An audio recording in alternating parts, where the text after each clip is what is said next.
You're watching our brand new Philadelphia 76ers news and rumors channel here on Chat Sports. I am your host, Chase Senior. Give me a follow on Twitter and Instagram at Chase_Senior. I'm a Philly area guy, grew up in Westchester, went to Temple. My DMs are open. Slide in them. Let's talk some Sixers basketball. And if you want to rip me for anything that I've said, it's all good. I understand how Philly fans work. That's why Philly fans are the best in the world. Bringing you this video on a Saturday because there's new Ben Simmons trade rumors to get to. Fresh reporting from Zach Lowe and Stephen A. Smith of ESPN. That's coming up on today's show. Also, Danny Green showing his support for Simmons during these trade discussions as well as after that disastrous playoff showing. Before we start today's show, though, we launched this channel about 3 weeks ago. Philly showing out already more than 1,200 subscribers. For those of you who haven't subscribed, hit that red subscribe button down below. More subscribers equals more videos, and whether we're at the Chat Sports studios or at home, we're going to continue to cover the Philadelphia 76ers. So ESPN's Zach Lowe reported on Wednesday that the Golden State Warriors are among one of the teams who have discussed a deal for Philadelphia 76ers star Ben Simmons, and we've been talking about that a lot throughout the offseason here on the channel, but there's some new nuggets to get to, because according to Lowe, any potential deal with the Sixers has been slowed by Damian Lillard's uncertain future with the Portland Trail Blazers. And this is what Zach Lowe had to say in that report. Simmons is the only star who is available, but his availability is very much tied to the other two, Bradley Beal as well as Damian Lillard, and probably more to Lillard than Beal, though that can swing in time. Several teams, including the Warriors, Spurs, Minnesota Timberwolves, have discussed Simmons with varying degrees of interest, sources said, but one reason talks haven't gone far is that the Sixers likely view Simmons as their path to Damian Lillard. That coming from ESPN's Zach Lowe. And I think plan B for Daryl Morey, the Sixers organization, should be to try to include Ben Simmons in a trade for Damian Lillard. You bring Lillard into Philly and you match him up with Joel Embiid. That's going to be one of the most dominant 1-2 punches across the entire NBA, because both of their respective skill sets really complement one another. And I think a two-man game with Lillard and Embiid could be magical. I mean, Wells Fargo Center would be popping off. And I love it because of the fit, because Damian Lillard, anytime he crosses half court, is a realistic threat to shoot the basketball, but because of his ability to score in a dynamic way from all three levels, that opens up so much space for Joel Embiid in the low post, in the high post, but on drives, Embiid can float out to the three-point arc, and he's coming off a career-best efficiency season from long range. He'll be able to make some threes rain as well. And I like what Morey did last year, as well as this offseason so far, surrounding Embiid with a lot of shooters. But it's become more and more apparent over time, especially after that second-round loss to the Atlanta Hawks, that Ben Simmons and Joel Embiid just don't work together. And that's not because of Embiid, it's all because of Simmons and his refusal to get better and work on the deficiencies in his game. All of the playoff outings that he's been a part of, the Sixers have gone out in part because Simmons has been a liability late in games offensively, because he's allergic to shooting and he's been an awful free throw shooter. So for Morey, if he's holding out on a potential Simmons deal in hopes that he can put Simmons in a package for Dame, that is my option number one this offseason. And if that can't happen, that's when you go to plan B. You reroute to try to bring in another all-star for Simmons. When it comes to a trade for Damian Lillard, if you can put Simmons in that trade package and not include Tyrese Maxey, who I realistically think has star potential, that is a massive win for Philly. You look at what Maxey has done so far in the NBA Summer League. I think without Simmons on the roster, with Maxey on it, he should start at point guard, and with more volume in terms of shot attempts, Maxey can average 15 to 20 points per game and give the Sixers something that they haven't had. Tyrese Maxey is everything that the Sixers thought Markelle Fultz was going to be. A guy who can put the ball on the floor, he can create, he's a good passer, he scores at all three levels, he can pull off a variety of different shots with varying levels of difficulty, and the kid's work ethic is fantastic. So if I'm Morey, I'm not including Tyrese Maxey in any trade because I think he could be so valuable for this team moving forward, especially in a backcourt with another star guard alongside him. So do you think that the Sixers will trade for Damian Lillard? Type Y for yes, type N for no. Get those votes in the comment section. From Zach Lowe's reporting about Ben Simmons to what Stephen A. Smith had to say. He was on a local radio station in the San Francisco area, 95.7 The Game, and he was basically asked if the Warriors should pursue Simmons in a trade. And this is what Stephen A. had to say. Yes, I do. I do understand from what I'm hearing. It's that the house is divided in that regard because of fit. Some people do, some people don't want Simmons. I would tell you that I certainly understand any divide in the Bay Area. Look at the way that Draymond Green has struggled to shoot the basketball the last few years from the perimeter.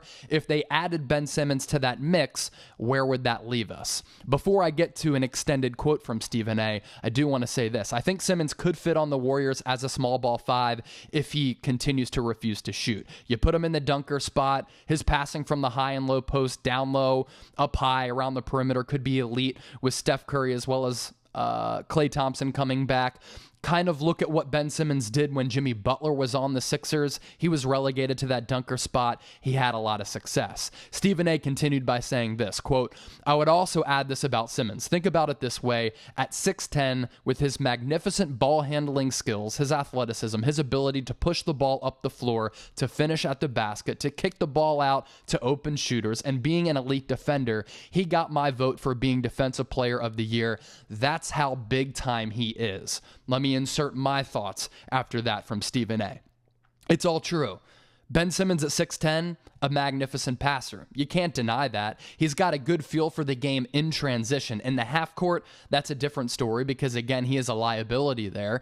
And he is, if not the best defender in the league, one of the best defenders in the league. And I thought Simmons should have won Defensive Player of the Year over Rudy Gobert because he does more defensively, guards five all positions, and is all across the floor defensively, whereas Rudy Gobert is basically just down low.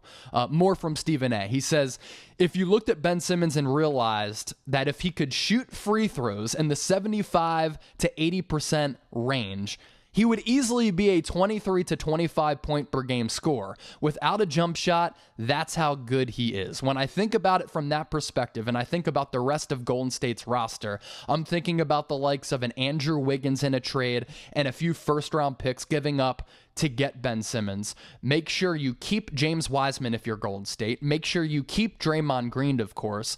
Klay Thompson, Steph Curry, would I do that?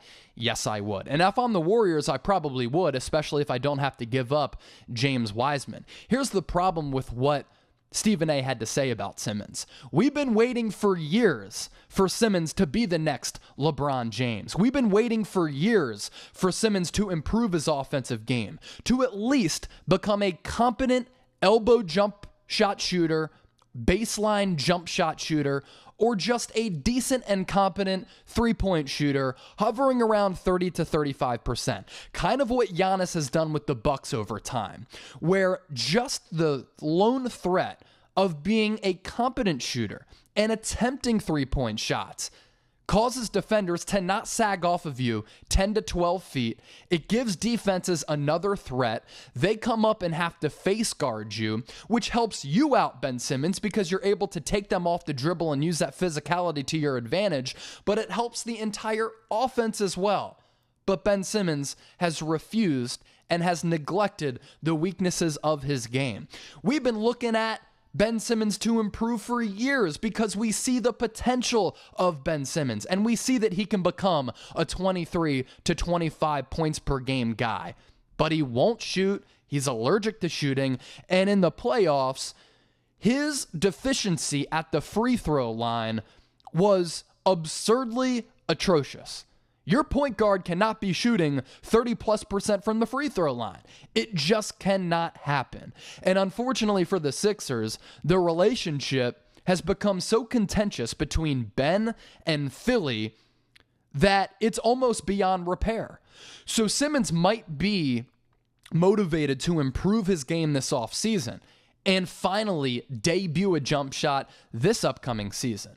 But is it going to happen on another team because that relationship simply cannot be salvaged? It's unfortunate. Sixers fans have been patient with Ben, and he hasn't listened to all of the critics who have said, Ben, you can be one of the league's best if you become a competent shooter. He just hasn't put that work in, and it's really unfortunate. So from Stephen A now to what Danny Green had to say about Ben Simmons. And I think what Danny Green said earlier in the offseason about Sixers fans booing, not supporting Ben, them being a little bit too harsh, it was delusional. Because the Sixers in the playoff series against the Hawks blew back-to-back 18 and 25-point leads. And Simmons was awful offensively and couldn't hit a free throw. In my opinion, you deserve to get booed when you blow leads like that and your point guard can't knock down free throws, which was a big reason why the Sixers didn't win those games. And those two losses cost you a potential Eastern Conference Finals berth in a season, in a playoffs where everything fell in line for Philly to make a deep run. Number 1 seed in the East. The Nets went out against the Bucks. I think the Sixers could have had a favorable matchup against Milwaukee. I think they could have competed against the Phoenix Suns. And now moving forward, going into next year, where are the Sixers in the East? It's going to be a lot harder this upcoming season. So what Danny Green had to say a couple months ago, I didn't agree with it. But this is what he had to say recently about Ben. I was just trying to give Ben some space. I know a lot of people, the media is on his head. A lot of people are talking about him. Ben's not a text type of guy, so I send a text to him and he'll respond a little later randomly, but he's more of a FaceTime type of guy. I haven't spoken to him in a little while, haven't been able to FaceTime him. I had free agency in the wedding. I didn't know where I was going to be at, but I will make it a point to reach out. I know Dwight Howard has talked to him. I talked to Dwight recently. He said he saw Simmons out in LA working out, but I will FaceTime him in the coming weeks after this wedding is over. I'll be out in Los Angeles. I built my house there. I'll be able to check on him. Nothing of substance or significance there other than Danny Green just trying to be a leader. And if Simmons does come back to the Sixers, trying to salvage the relationship that is tarnished and has soured over time. I like the re-signing of Green. I thought Philly really missed him in that playoff series against the Hawks. I think they wouldn't have crumbled as badly with a veteran presence like Green on the floor who's won 3 rings. So him being out certainly affected the Sixers. And if Daryl Morey wants to bring back Simmons and give it another go, could Danny Green be a guy that could repair that relationship? Potentially. That is the latest reporting on Ben Simmons with all of these trade rumors continuing to churn out of Philadelphia. Before I head out of here, appreciate all of you for watching and supporting the channel. The New York Knicks channel has surpassed us in subscribers. We can't let New York City defeat us. So hit that red subscribe button down below, and we'll see you next time.